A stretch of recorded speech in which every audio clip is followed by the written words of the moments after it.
মাঘৰ প্ৰথমটো বৃহস্পতিবাৰ।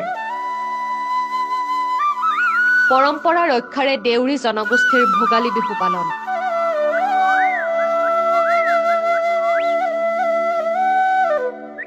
দেউৰী পৰম্পৰা মতে মাঘৰ প্ৰথমটো বুধবাৰে পালন কৰা হয় উৰুকা।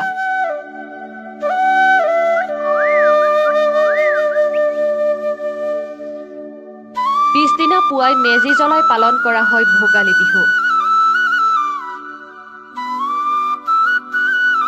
কংক্ৰিটৰ মহানগৰীতো পৰম্পৰা ৰক্ষা দেউৰী সমাজৰ।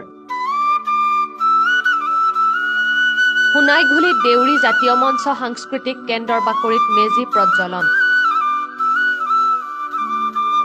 মেজি জ্বলাই অগ্নি দেৱতাৰ আশীষ ললে দেউৰী জনগোষ্ঠীয় ৰাইজে।